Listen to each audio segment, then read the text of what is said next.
Hello दोस्तों, नमस्कार। मैं अमित कुमार, रिजल्ट मित्रा यूट्यूब चैनल पर मैं आपका हार्दिक स्वागत करता हूं। आई होप कि आप सभी लोग स्वस्थ होंगे। आज हम लोग डिस्कशन करने वाले हैं यूपी पीसीएस 2023 का मेंस का रिजल्ट आ चुका है। मेंस के साथ साथ हम प्रीलिम्स के भी कट ऑफ की बात करेंगे कि 2023 में, 2022 में, 2021 में, 2019 में, 18 में, 20 में क्या कट ऑफ रहा है प्री का। तो प्रीलिम्स का कितना कट ऑफ रहता है, हमको कितना जो है सिक्योर करना है अपने आप को कि हम उस कट ऑफ को क्वालिफाई कर पाए। तो आज हम इन्हीं के साथ आज हम लोग डिस्कशन करने वाले हैं प्रीलिम्स की, और उसके साथ साथ मेंस की भी किस तरह के हमको प्रिपरेशन या स्ट्रेटजी अपनानी चाहिए ताकि हमको एसडीएम या उसमें जितने भी आने वाले पोस्ट हैं उन सभी पोस्ट को हम क्वालिफाई या आपका जो भी सपना है उसको, आपके सपने को जो है आप साकार कर सके। इसके लिए रिजल्ट मित्रा आपके साथ हमेशा लगी है और हमेशा ही लगी रहेगी। और यह जो सिलसिला है आपके लिए बिल्कुल उपलब्ध कराया जा रहा है। जितने भी कंटेंट है, चाहे वह ज्योग्राफी का हो, हिस्ट्री का हो, इंग्लिश का हो या हिंदी का हो, सभी आपके लिए जो है फ्री ऑफ कॉस्ट उपलब्ध करवाया जा रहा है। इसका अगर आप लाभ नहीं उठा पा रहे हैं तो यह बहुत ही गलत बात है। आप इसका लाभ उठाएं और इसके साथ साथ और मित्र जनों के आपके पास जितने भी फ्रेंडशिप सर्किल है उस सभी सर्किल में आप उनको ऐड करिए, जोड़िए, चैनल को ढेर सारा सब्सक्राइब करवाइए ताकि आपको आने वाली नोटिफिकेशन और यह जो फ्री का कंटेंट आपके लिए उपलब्ध करवाया जा रहा है हम लोग आपके लिए लगे हुए हैं ताकि आप जो है अपने सपने को साकार कर पाए। और इसी के साथ हम लोग आज स्टार्ट कर रहे हैं यूपी पीएससी 2023 का जो मेंस का कट ऑफ आया है। इसके अलावा हम पहले प्रीलिम्स की कट ऑफ की बात करेंगे और फिर हमारी क्या स्ट्रेटजी होनी चाहिए कि हम यूपी पीसीएस क्रैक कर पाए। ठीक है, तो यूपी पीसीएस का जो एग्जाम है आने वाले समय में आपको अभी पता चल भी जाएगा कि यूपी पीसीएस और आरओ एआरओ यानी समीक्षा अधिकारी और सहायक समीक्षा अधिकारी का कब जो है एग्जाम होने वाला। जैसे ही कोई ऑफिशियल नोटिफिकेशन आएगा मैं आपको जरूर बताऊंगा। जब तक कोई ऑफिशियल नोटिफिकेशन ना आए तब तक आप और चीज़ों पर जो है भ्रमित ना हो, भ्रम में ना हो। ठीक है, कोई कहता है इस डेट को परीक्षा होता हो, कोई कहता है इस डेट को, तो इस भ्रम में ना रहें। आप अपनी लगातार तैयारी करते रहें। जब ऑफिशियल डेट तो आनी ही है, जब आ जाएगा तो आपको पूरी तरह से बता दिया जाएगा। ठीक है, तो ऑफिशियल डेट पर जो है आप लोग सक्रिय रहिए। बाकी फालतू चीज़ों पर ज़्यादा ध्यान देने की ज़रूरत आपको नहीं है। ठीक है, तो प्रीलिम्स और मेंस के साथ साथ हम लोग कट ऑफ की बात करेंगे। ठीक है, और फाइनल कट ऑफ की भी बात कर लेंगे कि यहाँ पे फाइनल कट ऑफ हमारा कितना रहने वाला है। ठीक है, तो चलिए तो हम लोग डिस्कशन करते हैं यहाँ पर।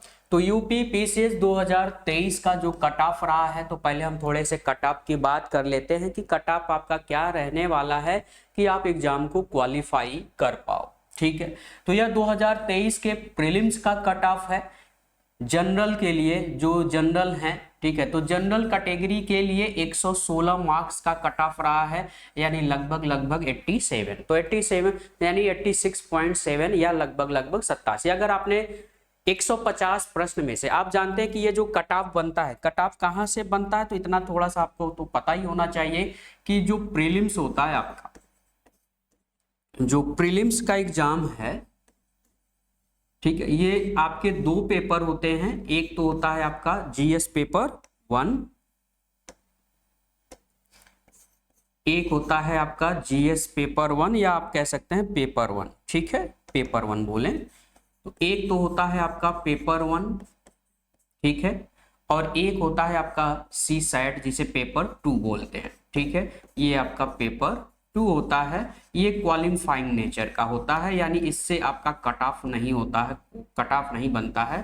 ठीक है, क्वालिफाइंग नेचर का है।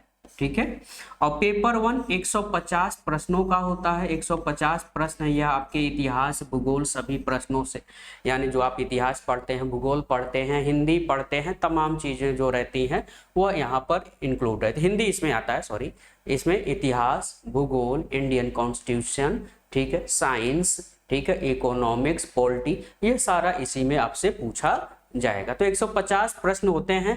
आपका जो कट ऑफ निर्धारित होता है वो केवल पेपर 1 से होता है। सी सेट केवल क्वालिफाइंग नेचर का होता है, इसमें आपको केवल 33% जो है पास होना चाहिए। ठीक है, इसमें कुल 100 प्रश्न होते हैं। प्रश्नों की संख्या कितनी होती है? 100 प्रश्न होते हैं, यानी 100 में से अगर आपने 33% यानी 34 प्रश्न, ठीक है, 33.33% यानी 34 प्रश्न अगर आप कर लेते हैं तो आप इसमें पास माने जाएंगे। ठीक है, यह आपका पेपर तभी चेक होगा जब आप सी सेट का पेपर क्वालिफाई रहेंगे। पता लगा आपने यह पेपर तो अच्छा कर लिया लेकिन सी सेट का पेपर ही अच्छा नहीं करके आए, उसमें ही डिस्क्वालीफाई हो गए, तो आपको पहले सी सेट का पेपर क्वालिफाई करना है। और बच्चे जो है अगर साइंस साइड के स्टूडेंट है तो वो अच्छी तरह से निकाल सकते हैं। प्रॉब्लम होती है आर्ट साइड के स्टूडेंट के साथ। ठीक है, तो आर्ट साइड के स्टूडेंट हैं, हिंदी मीडियम के, उनके साथ ये खासा प्रॉब्लम क्रिएट करता है। तो इसके लिए जो स्टूडेंट जिनका वीक है वो अच्छे से पढ़ लें तो ये आपका निकल जाएगा। 34 क्वेश्चन बहुत बड़ी बात नहीं है, 100 में 34 क्वेश्चन आराम से किया जा सकता है। ठीक है, पेपर 1 से ही आपका कट ऑफ जो है तैयार किया जाता है और यह जनरल के लिए 116 नंबर का इस बार कट ऑफ गया है, यानी 87 जिन्होंने 150 प्रश्नों में से 87 प्रश्न किए हैं वह क्वालिफाई हुए हैं प्रीलिम्स के लिए। ठीक है, वहीं EWS यानी जो बेहद कमजोर वर्ग के छात्र हैं, ठीक है, तो उनके लिए जो है 118 कट ऑफ गया है। देखो तो जनरल से थोड़ा कट ऑफ ज्यादा गया है और 88 प्रश्न जिन्होंने किया है तो उनके लिए कट ऑफ गया। ओबीसी और जनरल लगभग सेम ही होता है, यानी 87 प्रश्न जिन्होंने किया है तो 87 नंबर मतलब 116 नंबर। जानते हैं कि आपको 150 प्रश्न रहते हैं, 200 मार्क्स का होता है। कितने मार्क्स का होता है? 200 मार्क्स का। तो 200 मार्क्स में से जिसने 116 नंबर पाया या 150 में से 87 प्रश्न जिन्होंने किया वो जो है क्वालिफाई हुए हैं। वहीं अगर एससी की बात करें तो 105 यानी 200 नंबर में से 105 नंबर जिन्होंने पाया, ठीक है, लगभग 50% आप देख पा रहे हैं। 50% एससी के लिए कितना? 50%। और वहीं अगर हम जनरल या ओबीसी की अगर हम बात करें तो 55%। कितना? 55%। 54 से 55% अगर आप मार्क ऑब्टेन कर लेते हैं, ठीक है, 54 से 55% अगर आप मार्क आपने ऑब्टेन किया है 2023 वाले में, तो वहां पर आप देख पा रहे हैं कि वहां पे क्वालिफाई हैं। यह 79 क्वेश्चन यानी 150 प्रश्नों में से एससी कैंडिडेट जिन्होंने 79 प्रश्न किया है अनुसूचित जाति वाले, वह जो है क्वालिफाई हुए हैं 2023 के प्रीलिम्स में। 2023 के प्रीलिम्स से अनुसूचित जनजाति जिन्होंने 200 नंबर में से केवल 93 यानी 50% से भी कम अगर अंक प्राप्त किए हैं, अर्जित किए हैं, या 70 क्वेश्चन 150 में से 70 प्रश्न जिन्होंने प्रश्न किए हैं वह प्रीलिम्स में 2023 में क्वालिफाई। वहीं फीमेल कैटेगरी की अगर हम बात करें तो फीमेल कैटेगरी चाहे वह ओबीसी हो, जनरल हो, एससी हो, एसटी है, सबके लिए वही है। यहाँ पर 82 प्रश्न जिन्होंने किया है, ठीक है, तो जिन्होंने 82 प्रश्न किया है या फिर 200 में से 109 नंबर अर्जित किया है तो फीमेल कैटेगरी उसमें पास है। अच्छा, ये तो बात हो गई 2023 के कट ऑफ की कि जनरल की क्या रही, डब्ल्यूएस की क्या रही। ठीक है, 2022, 21, 20 और 2019 और 18 की भी अगर हम बात कर ले तो यहाँ पे मैंने सभी जनरल वाले नंबर लिए हैं। बाकी आप इसी तरह से 10 नंबर जैसे जो कैटेगरी है उस हिसाब से आप थोड़ा ऊपर नीचे कर सकते हैं। ठीक है, तो जनरल और ओबीसी के लिए सेम कैटेगरी है, 111 नंबर जिन्होंने 84 प्रश्न किए हैं वह क्वालिफाई हैं। 2021 में यह कट ऑफ रही थी प्रीलिम्स के लिए 115 नंबर, 2020 में 110 नंबर रही थी, 2019 में यह 117 नंबर रही थी और ये 2018 में 126 नंबर। तो 2018 अगर हम 2018 और 19 और 20 को छोड़ दें तो अब पैटर्न में काफ़ी बदलाव हुआ है। आप जानते हैं कि यूपीएससी जो यूपी पीसीएस 2024 का एग्जाम होने वाला या 2023 का जो हो चुके हैं उनमें पैटर्न में पिछले सालों में काफ़ी जो है बदलाव देखने को मिला है। तो कट ऑफ जो है बदलाव देखने के कारण ही कट ऑफ जो है यहाँ पर क्या देखने को मिल रहा है, आपको कम देखने को मिल रहा है। यानी कुल मिलाकर आपको अगर प्री जो है क्वालिफाई करना है, अगर मेरे भाई साहब आप सभी को एसडीएम बनना है, प्री क्वालिफाई करना है, अगर आपके एसडीएम बनने का अगर आपको सपना है तो प्री जो है क्वालिफाई करने के लिए आपको, ठीक है, कम से कम मेरे हिसाब से जो सिक्योर मार्क्स होना चाहिए, ठीक है, कम से कम सिक्योर मार्क्स होना चाहिए वह 120 से लेकर के 125 तक, ठीक है, इतना होना चाहिए। ठीक है, ये बिल्कुल क्या है, सिक्योर है, इसमें आप क्या रहेंगे, बिल्कुल सिक्योर रहेंगे। ठीक है, क्योंकि इस बार अच्छा, ये मार्क्स मैं 120 से 125 इसलिए लिख रहा हूं क्योंकि इसमें आवेदन करने वाले कोई संख्या बहुत ज्यादा, इस पर पार्टिसिपेट करने वालों की संख्या बहुत ज्यादा है। 2023 में 2022 में इतने पार्टिसिपेशन नहीं रहा है, लेकिन 2024 वाले में पार्टिसिपेशन बहुत ज्यादा है, लोगों ने बहुत ज्यादा फॉर्म भरा है। इसलिए मैं कट ऑफ की जो उम्मीद लगा रहा हूं वह 120 के आसपास। यहाँ पे 2-3 नंबर कम या ज्यादा हो सकता है, तो आप दो या तीन नंबर जो है कम या ज्यादा कर सकते हैं। मतलब 120 से 125 जब कट ऑफ आएगा तो मैं वहां पे बिल्कुल चर्चा करूंगा। ये जो एक्सपेक्टेड कट ऑफ मैं मान के चल रहा हूं, ठीक है, यह 2024 के लिए सारी चीजें मैं यहां पर मेजरमेंट करते हुए मुझे जो लगता है जो एक्सपेक्टेड कट ऑफ होने वाला है 2024 के लिए यूपी पीसीएस के लिए, तो यह रहने वाला है आपका 120 से 125 के आसपास। ठीक है, यह इसलिए क्योंकि नंबर ऑफ कैंडिडेट इस बार बहुत ज्यादा है, पढ़ने वाले भी छात्र बहुत ज्यादा हैं, और आपको लगातार पढ़ना ही है और बहुत पढ़ाई करनी है। लगातार पढ़ते रहिए, आप यहाँ पे कमजोर बिल्कुल नहीं आपको बनना है, क्योंकि एग्जाम बहुत जल्द होने वाले हैं। चुनाव आपके जैसे ही खत्म होंगे, आपके जो है जो डेट इशू होंगे, बहुत जल्द डेट इशू कर दिए जाएंगे, और आपको बखूबी जो है अच्छे तरह से तैयार होकर के प्रिपरेशन करनी है। और या आपने आरओ का भर रखा है, बहुत से बच्चे भाई आरओ समीक्षा अधिकारी, सहायक समीक्षा अधिकारी का जो भरते हैं वो यूपी पीसीएस में भी अप्लाई करते हैं। तो 2 आरओ और यहाँ पर यूपी पीसीएस 2024 के लिए जिन छात्रों ने फॉर्म भरा है वह अभी से लगे रहें, लगातार बने रहें,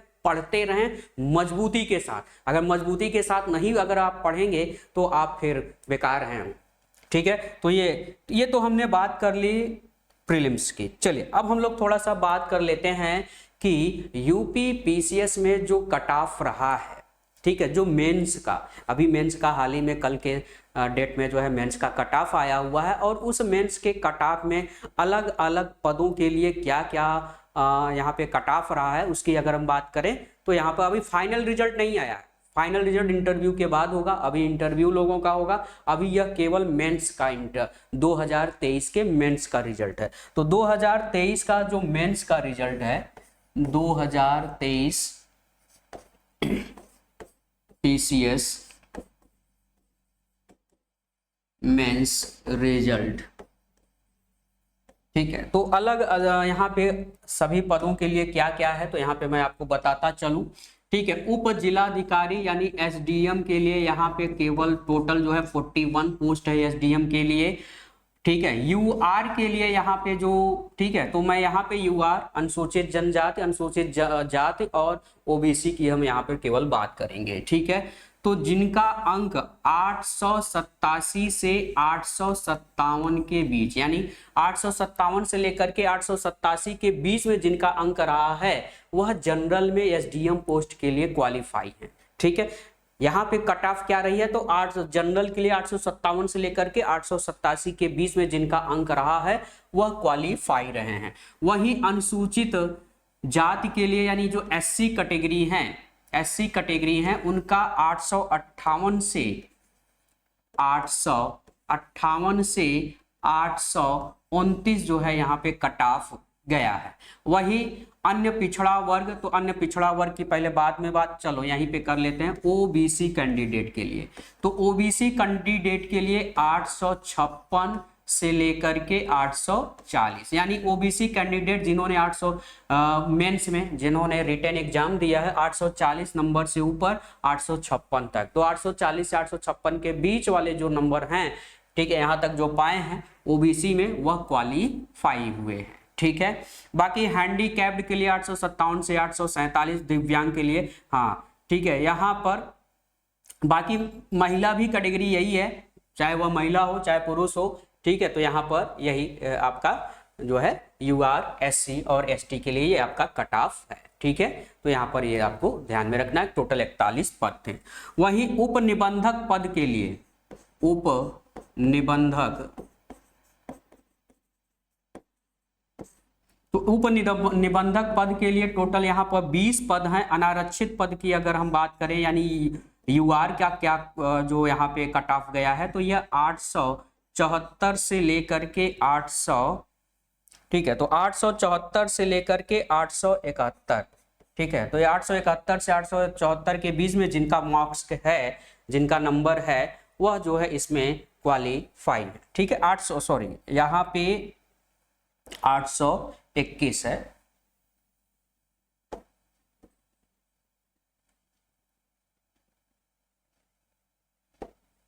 831, ठीक है, तो 831। और वहीं अनुसूचित जाति के लिए अगर हम बात करें, एससी कैटेगरी की अगर हम बात करें, तो 780 से लेकर के 735, यानी जिनका मार्क्स 735 से 780 के बीच में है वह उपनिबंधक पद के लिए जो है क्वालिफाई है।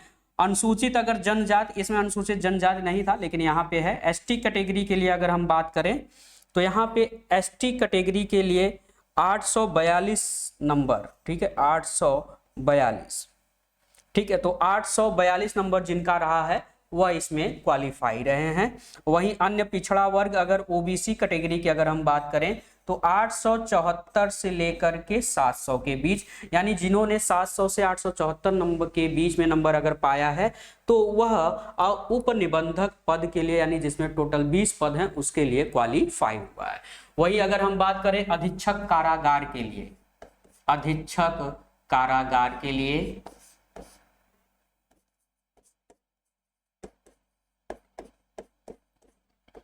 तो अधीक्षक कारागार यानी जो सुपरिटेंडेंट ऑफ पुलिस होता है, ठीक है, तो उसके लिए यहाँ पर, ठीक है, सुपरिटेंडेंट ऑफ पुलिस नहीं, यहाँ पे मैंने गलत बोल दिया, तो इसके लिए टोटल जो है पदों की संख्या 3 है। और अनुसूचित जाति यानी एससी के लिए यहाँ पर सीट है 800 से, जिनका नंबर 800 से, ठीक है, 802 से, ठीक है, तो 802 जिनका नंबर रहा है वह क्वालिफाई है। वहीं 827 number OBC category, OBC category के लिए जो है 827 में जनरल और बाकी और सीटें नहीं है, केवल जो है 2 ही सीट, 3 ही सीटें हैं, एक एससी के लिए और 2 ओबीसी के लिए। 827 नंबर ओबीसी के लिए, एससी के लिए 802 है, ठीक है। वहीं कोषाधिकार या लेखाधिकारी, कोषाधिकारी या लेखाधिकारी, लेखाधिकारी के लिए अगर हम बात करें तो उनका जो कट ऑफ रहा है, तो अनारक्षित यानी जो जनरल कैटेगरी के हैं तो वह 844 से, ठीक है, तो 844 से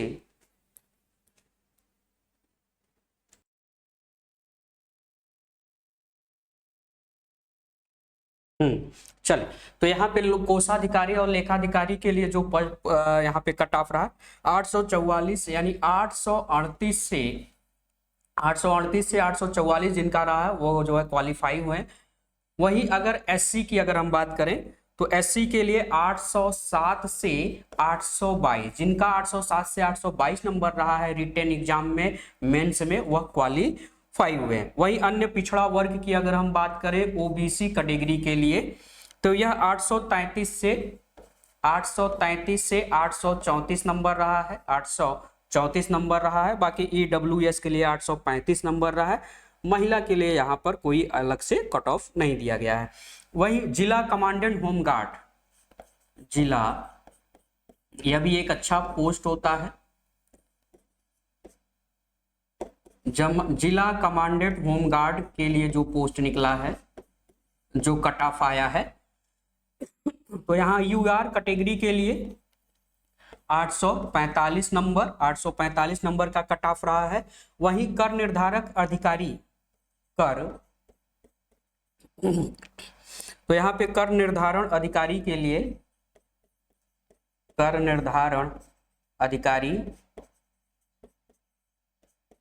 तो टैक्स ऑफिसर के लिए यहाँ पे जो कट ऑफ गया है तो यूआर यानी जनरल कैटेगरी के लिए यहाँ पे है 760 से, तो 760 से 778 के बीच जिनका नंबर रहा है मेंस में, ठीक है। वहीं अगर हम बात करें अनुसूचित जाति यानी एससी की कैटेगरी के लिए तो 728 से 762 रहा है कट ऑफ।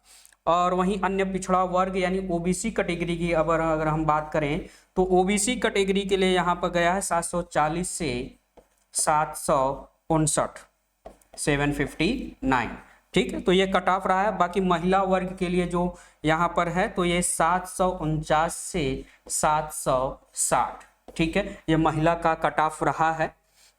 इसी तरह से बहुत से इसमें पोस्ट हैं जिनके बारे में मैंने यहाँ पे सभी मेंशन कर रखे हैं। आपको यह पीडीएफ जो है आपको रिजल्ट मित्रा के चैनल पर आप सभी को मिल जाएगी। अब थोड़ी सी हम लोग यहाँ पे बात कर लेते हैं कि क्या स्ट्रेटजी होनी चाहिए। तो मैंने एसडीएम पोस्ट के लिए टोटल 41 पोस्ट थे। कितना है 887 से 857 के बीच में यूआर कैटेगरी, ओबीसी कैटेगरी की अगर हम बात करें तो यह 856 से 840 रहा है, ठीक है। अब हम थोड़ा सा बात कर लेते हैं यह जो नंबर रहे हैं। आप जानते हैं कि जो मेंस में जो रिटन एग्जाम होता है आपका, ठीक है, वो कुल कितने नंबर्स का होता है। तो जो आपका रिटन एग्जाम होता है यानी मेंस का, मेंस, वह टोटल आपका 1500 नंबर का होता है। कितने नंबर का? 1500 नंबर का होता है। और प्लस यहाँ पे 275 नंबर का आपका क्या होता है? इंटरव्यू, इंटरव्यू, ठीक है। तो 275 नंबर का आपका क्या होता है? इंटरव्यू होता है। Sorry guys.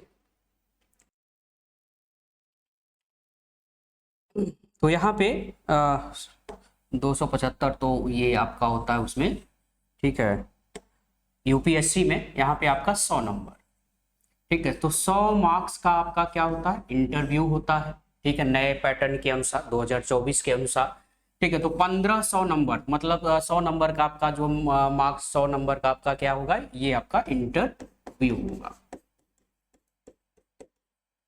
ठीक है। यानी मेन जो है आपका 1500 में से अगर हमने अभी देखा कि 1500 में से कितना 887, ठीक है, कितना 887, यानी जिन्होंने 887 नंबर प्राप्त किया वह किस पोस्ट के लिए? एसडीएम पोस्ट के लिए, यानी उप जिलाधिकारी पोस्ट के लिए। तो 887 यानी 800 850 से यहाँ पर अगर देखें तो मैंने आपको बताया कि 857 से लेकर के अगर आप ओबीसी कैटेगरी हैं तो 840 से 856, यानी कुल मिलाकर के आपको 887 की अगर हम कहें कि कितना क्वेश्चन आपको करना पड़ेगा कि यह 887 नंबर आप कर पाएंगे। कितना क्वेश्चन नहीं, 887 नंबर अगर आपने रिटन एग्जाम में इतना अगर पाया तो 887 जो है कितना हो जाएगा? तो यह हो जाएगा लगभग 887 बटे टोटल मार्क्स और इंटू 100 परसेंटेज अगर इनका निकाल लें तो यह जाएगा 15×5 75, 15×6 90, तो 15×5 75, ठीक है, 5 80, 8×5 13 यानी 137, तो 15×9 135, यानी उन 15×9 135 और ये हो गया 15×2 30, ठीक है, 15×1 15, यानी 59.1, यानी ये इतना प्रतिशत, यानी आपको 1500 में से कितने प्रतिशत आपको अंक प्राप्त करने हैं? तो यह आपको 59 से 60%, ठीक है, 59 से 60% जिन विद्यार्थियों ने 1500 में से 59 से 60% अंक प्राप्त किया वह एसडीएम पद के लिए जो है क्वालिफाई हुए हैं। एसडीएम पोस्ट के लिए उन्होंने क्वालिफाई कर लिया है और फिर 100 नंबर का आपका इंटरव्यू होगा। इंटरव्यू जिन्होंने भैया इतना मेहनत करके रिटन अगर क्वालिफाई किया है एसडीएम पोस्ट के लिए, अगर इतना नंबर स्कोर किया है तो क्या वो इंटरव्यू में कम नंबर पाएंगे? नहीं, बिल्कुल अच्छा नंबर पाएंगे, ठीक है। तो यहां पर आपको क्या मान के चलना? 60% आपको अंक अर्जित करने हैं। 60% अगर अंक 1500 में से 60% अगर अंक आप अर्जित करते हैं तो आप एसडीएम पोस्ट के लिए, और इससे थोड़ा अगर कम होते हैं तो अलग अलग पोस्ट के लिए जो है आप क्वालिफाई हो सकते हैं। अच्छा, मिनिमम की भी अगर हम बात कर लें कि मिनिमम जो है कितना रहा, कि मिनिमम कितना रहे कि आप किसी पोस्ट के लिए जो है अप्लाई कर सकते हैं, तो मिनिमम के लिए भी मैं आपको बता दूं यहाँ पर कि कम से कम कितना जो है आप स्कोर करें कि आपको कोई ना कोई पोस्ट मिल जाए, ठीक है, कोई ना कोई पोस्ट आपको मिल जाए। तो यहाँ पे हम मिनिमम पोस्ट की भी अगर हम बात कर लें तो आइए मिनिमम पोस्ट के लिए भी हम यहाँ पर डिस्कस कर लेते हैं।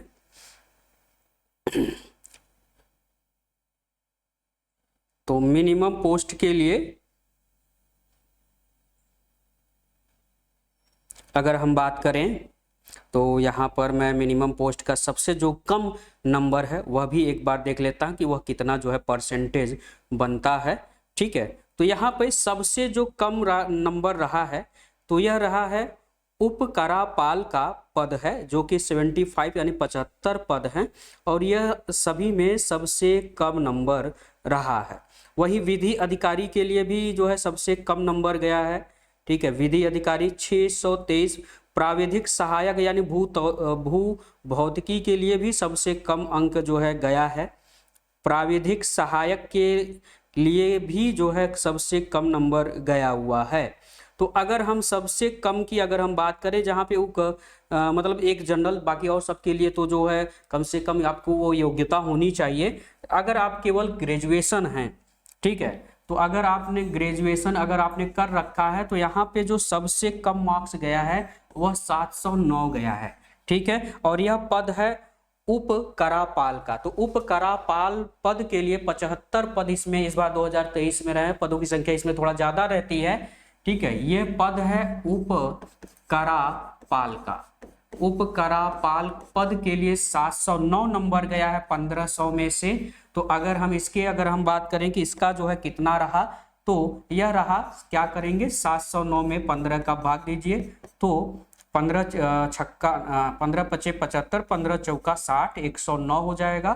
15 109, 15 सत्ते 105, और 4 बचेगा 40 हो जाएगा। 15 तिया 45, 15 दूना 30। ठीक है, यानी 47.2%।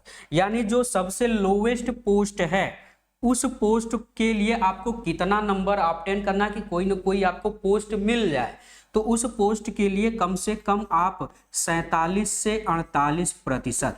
अगर आपने 1500 में से 1500 मार्क्स में से 1500 मार्क्स में से अगर आपने 47 से 48%, 47 से 48% मतलब 709 नंबर के बराबर अगर आपने इतना नंबर ऑब्टेन किया हुआ है या 50% ऑब्टेन किया हुआ है, तो आपको कोई ना कोई पोस्ट अवश्य मिलेगी यूपी पीसीएस। बात समझ में आ गई? तो ये मेरी आपको अच्छे से बात समझ में आ गई होगी। अगर आपको एसडीएम बनना है तो आपको 59 से 60%, 1500 में से 59 से 60% आपको अंक लाने हैं, तो आप एसडीएम के लिए क्वालिफाई होंगे। वही अगर इसी यूपी पीसीएस में जो अलग अलग पोस्ट हैं, सबसे कम हम कितना अंक प्राप्त करें कि कोई ना कोई पोस्ट मिल जाए, तो कम से कम आपको 48% तो आपको पाना ही पाना है, ताकि आप सिक्योर रहें, कोई ना कोई पोस्ट आपको मिल जाए। तो ये आपको एक जो है आइडिया आपको समझ में आ गया है। बात समझ में आ गई? तो अब ये जो 1500 नंबर का मेंस का एग्जाम अगर आपका हो रहा है, तो ये 1500 के एग्जाम 1500 का ये जो एग्जाम हो रहा है, इसमें क्या क्या आपका है, तो इतना तो आप सिलेबस सभी लोग आप जानते हो कि ये जो 1500 का आपका मेंस का एग्जाम हो रहा है कंडक्ट।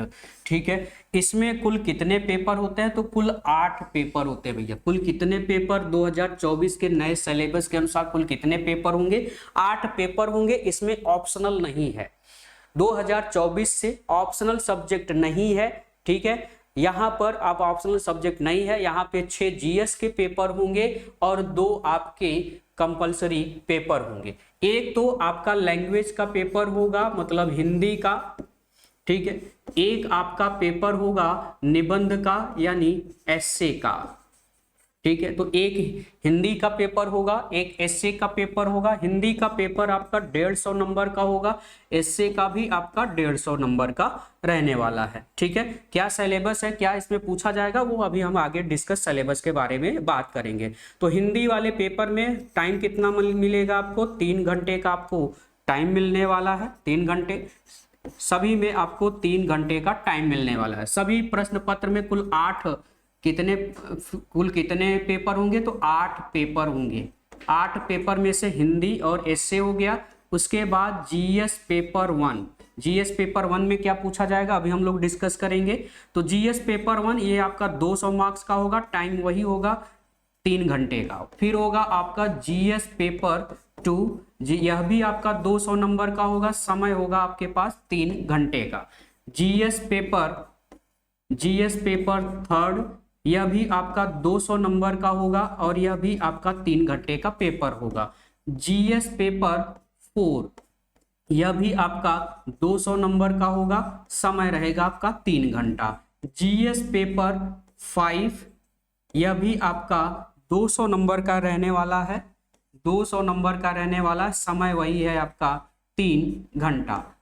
लास्ट पेपर होगा जीएस पेपर 6, तो जीएस पेपर 6 यह भी आपका 200 नंबर का रहने वाला है, समय है 3 घंटा। यानी आपका टोटल जो मार्क्स है, तो टोटल यह 1500 नंबर का आपको होने वाला है। हमने कहा भैया टोटल 1500 है, तो 1500 नंबर्स में से हम कितना नंबर पाएं कि हम एसडीएम पोस्ट के लिए अप्लाई हो सके।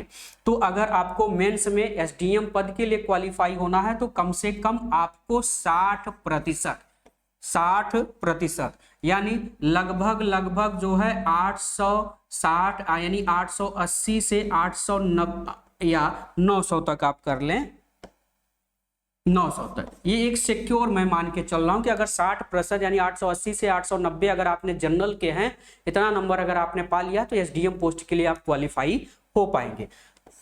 कुछ बच्चे ऐसे भी होंगे कि हम कितना कम से कम पाए कि कोई ना कोई पोस्ट मिल जाए यूपीपीसीएस में, तो उसके लिए कम से कम 48% कम से कम अगर अंक पाएंगे, और यह लगभग जो है 710 या 712 के आसपास होगा, तो 710 नंबर, ठीक है, 710 नंबर 1500 में से कितना 710 नंबर अगर आप पाते हैं तो कोई ना कोई पोस्ट आपको मिल जाएगा, कोई ना कोई पोस्ट आपको मिल ही जाएगा। तो अगर आप इतना अंक जो है स्कोर कर पाते हैं, प्राप्त कर पाते हैं मेंस में, तब ठीक है। अब हम बात कर लेते हैं Hindi essay GS paper 1, GS paper 2, GS paper 3, GS paper 4, 5 and 6, ठीक है। यह क्या क्राइटेरिया, कितने कितने नंबर के, कितना कितना टाइम मिलने वाला है, यह मैंने आपको डिस्कस कर दिया है, ठीक है। आगे हम लोग थोड़ा सा डिस्कस करेंगे सिलेबस के संबंध में कि सिलेबस में क्या रहने वाला है, ठीक है।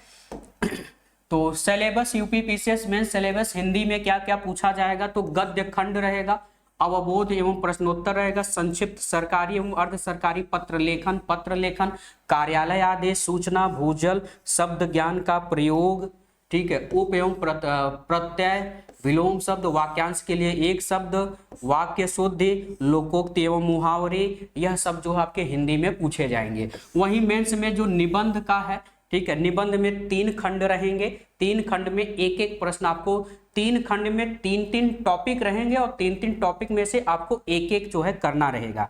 खंड ए में साहित्य एवं संस्कृत सामाजिक क्षेत्र से रहेगा और एक रहेगा राजनीतिक क्षेत्र से। करना केवल एक ही है, इन खंड ए में से 3 प्रश्न 3 टॉपिक रहेंगे, एक रहेगा साहित्य एवं संस्कृत से, एक रहेगा सामाजिक क्षेत्र से, एक रहेगा राजनीतिक क्षेत्र से। करना केवल एक ही है, निबंध केवल एक ही लिखना है आपको, ठीक है। खंड बी रहेगा विज्ञान एवं पर्यावरण एवं प्रौद्योगिकी से एक प्रश्न रहेगा, आर्थिक क्षेत्र से रहेगा, कृषि उद्योग एवं व्यापार से रहेगा। इन तीनों में से किसी 3 टॉपिक रहेंगे, एक टॉपिक इसका रहेगा, एक टॉपिक इसका रहेगा, एक टॉपिक इसका रहेगा।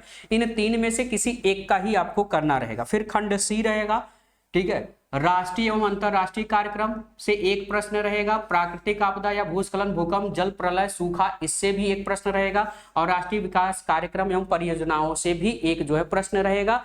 इनमें से किसी एक पर ही आपको निबंध लिखना है। यूपीपीसीएस मुख्य परीक्षा का सिलेबस एवं सामान्य अध्ययन यानी जीएस पेपर 1, तो जीएस पेपर 1 में क्या पूछा जाएगा, तो भैया ये भारतीय संस्कृत का इतिहास यानी जो इतिहास है और भूगोल वाला जो पेपर है, स्वतंत्रता संग्राम, स्वतंत्रता के बाद देश के भीतर समेकन, विश्व का इतिहास भी है 18वीं शताब्दी से 20वीं शताब्दी के मध्य तक की जितनी भी घटनाएं हैं, 1789 की फ्रांसीसी क्रांति, औद्योगिक क्रांति, विश्व युद्ध, राष्ट्रीय सीमाओं का पुनर्निर्धारण, समाजवाद, निजीवाद, फांसीवाद आदि उनके स्वरूप, ये सब के बारे में पूछा जाएगा। समाज में महिलाओं और महिलाओं संगठन की भूमिका क्या है, जनसंख्या संबंधित मुद्दे, गरीबी, विकासात्मक मुद्दे, शहरीकरण, उदारीकरण, वैश्वीकरण, निजीकरण का अर्थ, अर्थव्यवस्था, राजनीति, सामाजिक संरचना पर उनके प्रभाव, सामाजिक सशक्तिकरण, विश्व के प्रमुख प्राकृतिक संसाधन भारत के विशेष संदर्भ में दक्षिण और दक्षिण पूर्व एशिया के संदर्भ में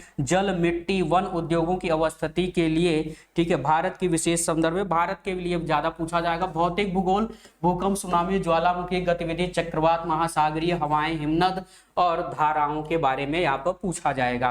भारत के महासागरीय संसाधन और उनकी क्षमता, भारत पर ध्यान देने के साथ विश्व की मानव प्रवासन, शरणार्थी समस्या, भारतीय उपमहाद्वीप के संदर्भ में सीमाएं और, ठीक है, जनसंख्या, बस्तियां, प्रकार, पैटर्न, शहरीकरण, स्मार्ट शहर, स्मार्ट गांव, ठीक है, इसके बारे में पूछा जाएगा जीएस पेपर 1 में। जीएस पेपर 2, तो जीएस पेपर 2 में भारतीय संविधान यानी इंडियन कॉन्स्टिट्यूशन, यानी जो पॉलिटी आप पढ़ते हैं वहां से संबंधित चीजें हो जाएंगी। तो इंडियन कॉन्स्टिट्यूशन, संघ एवं राज्य के कार्य, केंद्र राज्य वित्तीय संबंधों में वित्तीय आयोग की क्या भूमिका होती है, शक्तियों का पृथक्करण, राज्य और, ठीक है, विवाद निवारण तंत्र संस्थाएं, वैकल्पिक विवाद निवारण तंत्र का उद्भव, उपयोग, अन्य प्रमुख लोकतांत्रिक देशों के साथ भारतीय संवैधानिक योजना की तुलना, संसद और राज्य विधायिका संरचना, कार्यप्रणाली, कार्य संचालन शक्तियां, और ये सभी जो है आपसे पूछे जाएंगे। लोक प्रतिनिधि अधिनियम के मुख्य विशेषताएं, विभिन्न संवैधानिक पदों की नियुक्तियां, नीति आयोग, सरकार की नीतियां, ठीक है, ये सारी चीजें जो है आपके गैर सरकारी संगठन, ठीक है, विभिन्न समूहों और संघों, दाताओं, दान, संस्थागत, अन्य हितकारी जो लाभ है जो भूमिका रही है, केंद्र और राज्यों द्वारा आबादी के कमजोर वर्गों के लिए कल्याणकारी जितनी भी योजनाएं हैं, कमजोर वर्गों की सुरक्षा बेहतरी के लिए गठित इन योजनाओं, तंत्रों, कानूनों, संस्थानों, निकायों का प्रदर्शन, स्वास्थ्य, शिक्षा, मानव संसाधन से संबंधित सामाजिक क्षेत्र, सेवाओं के विकास और प्रबंधन से संबंधित मुद्दे, गरीबी और भूखमरी से संबंधित मुद्दे, राजनीति पर उनका प्रभाव, शासन के महत्वपूर्ण पहलू, पारदर्शिता, जवाबदेही, ई गवर्नेंस, अनुप्रयोग, मॉडल, सफलताएं, सीमाएं, संभावनाएं, नागरिक चार्टर एंड संस्थागत उपाय, इसके बारे में पूछा जाएगा जीएस पेपर 1 में। वहीं क्षेत्रीय, राष्ट्रीय, अंतरराष्ट्रीय महत्व के करंट अफेयर और घटनाएं भी इसी में रहेगी, ठीक है। भारत और पड़ोसी देशों के साथ क्या संबंध है, इसके बारे में रहेगा। भारत और इंटर जो अलग देश हैं, ठीक है, उनके साथ भारत के साथ कैसा व्यवहार है, कैसा संबंध है।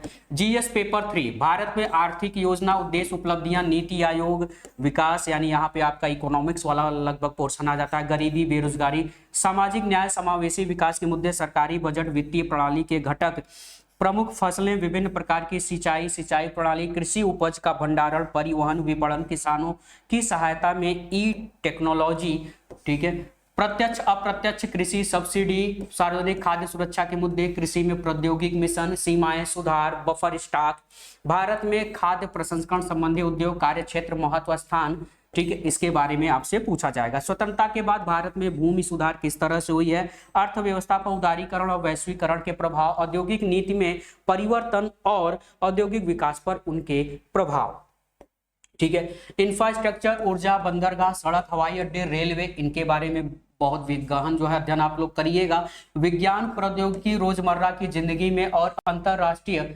और राष्ट्रीय सुरक्षा में विकास और अनुप्रयोग, भारत की जो विज्ञान या फिर जो इंडस्ट्रियल पॉलिसी है उसके बारे में पूछा जाएगा। विज्ञान एवं साइंस एंड टेक्नोलॉजी से संबंधित जो है प्रश्न पूछे जाएंगे। सूचना संचार, ठीक है, यानी जो इंफॉर्मेशन टेक्नोलॉजी है, ठीक है, इसके बारे में प्रश्न पूछे जाएंगे। कंप्यूटर, ऊर्जा संसाधन, नैनो टेक्नोलॉजी, सूक्ष्म जीव विज्ञान, जैव प्रौद्योगिकी के क्षेत्र में से भी आपसे प्रश्न पूछे जाएंगे। पर्यावरण सुरक्षा, पर्यावरण प्रदूषण, यानी जो पर्यावरण से संबंधित चीजें हैं, ठीक है, वन्य जीव संरक्षण, जैव विविधता, गिरावट, पर्यावरणीय प्रभाव मूल्यांकन, एक गैर पारंपरिक सुरक्षा चुनौती, आपदा न्यूनीकरण प्रबंधन के रूप में आपदा, अंतरराष्ट्रीय सुरक्षा की चुनौतियां, परमाणु प्रसार के मुद्दे, उग्रवाद के कारण, प्रसार संचार नेटवर्क, मीडिया की भूमिका, सामाजिक नेटवर्किंग, साइबर सुरक्षा की मूल बातें, मनी लॉन्ड्रिंग एंड मानव तस्करी, भारत की आंतरिक सुरक्षा चुनौतियां, आतंकवाद, भ्रष्टाचार, उग्रवाद और संगठित अपराध से संबंधित प्रश्न पूछे जाएंगे। सुरक्षा बलों की क्या भूमिका है, दया, जनादेश, भारत में उच्च रक्षा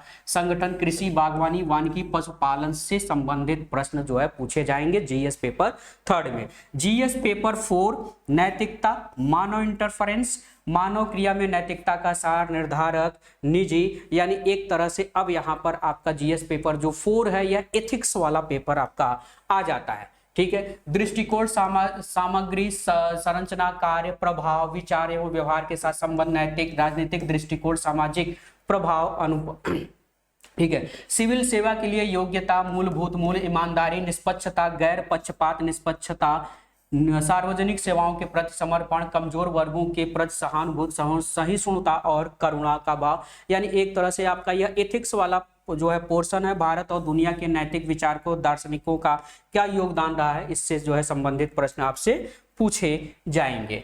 ठीक है। जीएस पेपर 5 और जीएस पेपर 6 यह मैं आपको पूरी तरह से आपको कवर कराऊंगा, क्योंकि यह आपके यूपी स्पेशल से रिलेटेड है।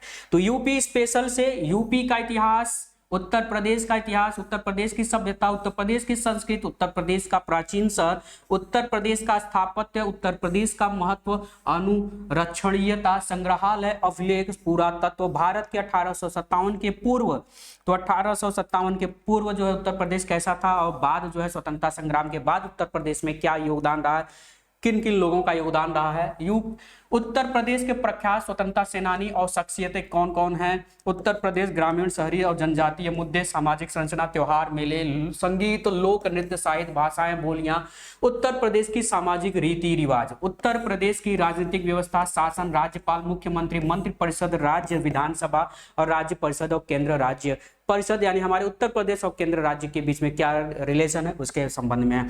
लोक सेवा आयोग, लेखा परीक्षा, महाधिवक्ता, उच्च न्यायालय और उत्तर प्रदेश में इसका अधिकार क्षेत्र, विशेष राज्य चयन मानदंड, राजभाषा, समेकित निधि, आकस्मिकता निधि, राजनीतिक दल, यूपी राज्य का चुनाव आयोग।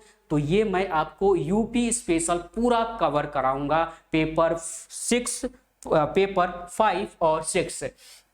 स्थानीय स्वशासन, शहरी पंचायती राज, सार्वजनिक नीति, यूपी में अधिकार संबंधी मुद्दे, सुशासन, भ्रष्टाचार उन्मूलन, लोकायुक्त, नागरिक चार्टर, ई गवर्नेंस, सूचना का अधिकार, निवारण नीति। भूमि सुधार, यूपी में इसका प्रभाव क्या है, भूमि सुधार का यूपी में सुरक्षा से जुड़े मुद्दे, उग्रवाद के विकास और प्रसार के बीच संबंध, संचार नेटवर्क, मीडिया, सोशल नेटवर्किंग साइटों के माध्यम से आंतरिक सुरक्षा के लिए चुनौतियां पैदा करने में बाहरी और राज्य और अंतर्राज्यीय अभिनेताओं की भूमिका, साइबर सुरक्षा, मनी लॉन्ड्रिंग और इसकी रोकथाम के लिए बुनियादी नियम क्या हैं, विभिन्न सुरक्षा बल एजेंसियां और उनके जनादेश, सीमावर्ती क्षेत्रों में सुरक्षा चुनौतियां, उनका प्रबंधन करना, आतंकवाद के साथ संगठित अपराधों का संबंध, यूपी में कानून व्यवस्था और नागरिक की सुरक्षा, यूपी में चिकित्सा और स्वास्थ्य के मुद्दे किस तरह के हैं, यूपी उत्तर प्रदेश की शिक्षा प्रणाली किस तरह से काम कर रही है, भारत के विकास में यूपी का योगदान कितना है,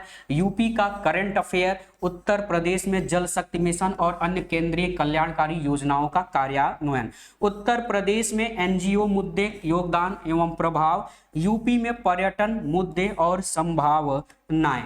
ठीक है। और उत्तर प्रदेश के विभिन्न क्षेत्रों में इनोवेशन पर जोर, ठीक है, मुद्दे, इसके रोजगार, समाज जो है आपके समाज के सामाजिक आर्थिक विकास पर प्रभाव। यूपी पीसीएस जो मुख्य परीक्षा यानी जीएस पेपर आपका 6 है, यह भी उत्तर प्रदेश यूपी स्पेशल से है, जो यूपी की अर्थव्यवस्था का अवलोकन कराता है। ठीक है। यूपी के व्यापार, वाणिज्य और उद्योग से संबंधित यूपी सरकार की क्या योजनाएं हैं, परियोजनाएं हैं, लोगों के कल्याण के लिए कौन कौन सी विकास, मानव संसाधन, कौशल विकास के लिए योजनाएं चलाई जा रही हैं। उत्तर प्रदेश में निवेश जो है मुद्दे और प्रभाव, लोक वित्त, राजकोषीय नीति, कर, आर्थिक सुधार, उत्तर प्रदेश सरकार की एक जनपद एक उत्पाद नीति क्या रही है। ठीक है। इसके बारे में ओडीओपी, उत्तर प्रदेश के नवीकरणीय और गैर नवीकरणीय ऊर्जा संसाधनों की योजना और प्रबंधन, और वहीं यूपी की जनसांख्यिकी, जनसंख्या एवं जनगणना। यूपी में कृषि का व्यवसायीकरण, कृषि फसलों का उत्पादन, यूपी में नई वन नीति किस तरह से काम करती है। उत्तर प्रदेश में कृषि और सामाजिक वानिकी का प्रभाव किस तरह से देखा जाता है उत्तर प्रदेश में। यूपी में कृषि विविधता, कृषि की समस्याएं और उनका समाधान, विभिन्न क्षेत्रों में उत्तर प्रदेश के विकासात्मक सूचकांक, उत्तर प्रदेश का भूगोल, भौगोलिक स्थिति, राहत, संरचना, जलवायु, सिंचाई, खनिज, जल निकासी प्रणाली और वनस्पति। यूपी में राष्ट्रीय उद्यान एवं वन्य जीव अभयारण्य, यूपी में ट्रांसपोर्ट नेटवर्क, यानी यहाँ पे ट्रांसपोर्ट नेटवर्क का मतलब जो हो गया रेल मार्ग, सड़क मार्ग, वायु मार्ग और जल मार्ग। उत्तर प्रदेश के विद्युत संसाधन, अधोसंरचना एवं औद्योगिक विकास। यूपी में प्रदूषण, पर्यावरण के मुद्दे, प्रदूषण नियंत्रण बोर्ड और उसके क्या क्या कार्य हैं। उत्तर प्रदेश के प्राकृतिक संसाधन, मिट्टी, जल, वायु, वन, घास के मैदान और आर्द्र भूमि। ठीक है, उत्तर प्रदेश में जलवायु परिवर्तन और मौसम पूर्वानुमान मुद्दे, पर्यावास, पारिस्थितिक। उत्तर प्रदेश का पर्यावरण किस तरह का है, किस तरह से काम करता है, वनस्पति और जीव विज्ञान प्रौद्योगिकी। उत्तर प्रदेश से संबंधित जो साइंस एंड टेक्नोलॉजी से संबंधित मुद्दे हैं, प्रगति है, ठीक है, उसके विकास पर क्या क्या प्रभाव पड़ रहा है। तो यूपी में एक्वाकल्चर, अंगूर की खेती, सेरिकल्चर, फ्लोरिकल्चर और हॉर्टिकल्चर, आर्बोरिकल्चर और यूपी के विकास पर इसका किस तरह का प्रभाव देखा जा रहा है। उत्तर प्रदेश के विकास के लिए सार्वजनिक निजी भागीदारी का विकास क्या रहा है। ठीक है, यूपी पीसीएस पात्रता मानदंड के बारे में, ठीक है, यह सारी जानकारी मैंने आपको यहाँ पर आपको बता दिया है। ठीक है, तो आपको किस तरह से प्रिपरेशन करनी है, तो यहाँ पर जो जीएस, ठीक है, मेंस के लिए बात कर रहा हूं मैं यहाँ पे, मेंस 2024। तो जो भाई बहन 2024 में मेंस देने जा रहे हैं, ठीक है, अभी तो फिलहाल प्रीलिम्स है, तो जीएस पेपर 5 और जीएस पेपर 6, ठीक है, जीएस पेपर 6, ठीक है, ये दो पेपर मैं आपको पूरा कंपलसरी जो है पूरा कराऊंगा, या पूरा कराऊंगा। ठीक है, तो 2024 में जो भाई बहन अगर एग्जाम देने जा रहे हैं और साथ साथ में अगर वो चाहते हैं कि प्री का मेंस, प्री के साथ साथ मेंस भी जो है क्वालिफाई कर पाएं, तो इसके लिए जो है आपके लिए विशेष सूचना है, मैंने आपको यहाँ पे बता दी कि इसके लिए मैं बहुत जल्द आपके लिए यूपी स्पेशल और यूपी करंट अफेयर रिजल्ट मित्रा के चैनल पर लाने जा रहा हूँ। ठीक है, तो ये रहा आपका किस तरह से आप एसडीएम बन सकते हैं, क्या आपका क्राइटेरिया होना चाहिए, किस तरह से प्रश्नों को आपको करना है। ठीक है, इसकी स्ट्रेटजी क्या होनी चाहिए। ठीक है, तो मैंने आपको बताया कि कम से कम आप 60% आपको अंक लाने हैं मेंस में, तो 1500 नंबर में से 60% आपको नंबर लाने हैं एसडीएम पोस्ट के लिए अगर आप क्वालिफाई होना चाहते हैं तो। ठीक है, किन सब्जेक्ट पर फोकस ज्यादा करना चाहिए, तो जो जीएस पेपर 5 है और जीएस पेपर 6 है, इसमें स्कोरिंग बहुत ज्यादा होगा इस बार, तो स्कोरिंग बहुत ज्यादा इसमें कर सकते हैं क्योंकि आप उत्तर प्रदेश के हैं, उत्तर प्रदेश में कई जिलों में आपने टहला है। ठीक है, तो ये जो है आपके लिए एक फायदेमंद होगा उत्तर प्रदेश का जो जीएस पेपर 5 है और 6 है। ठीक है, तो बाकी और स्ट्रेटजी के साथ हम लोग फिर नेक्स्ट वीडियो में बात करेंगे। ठीक है, क्योंकि वीडियो अब बहुत ज्यादा लंबा हो जा रहा है, तब तक हम लोग नेक्स्ट टाइम मिलेंगे, तब तक आप स्वस्थ रहिए, सावधान रहिए। जय हिंद।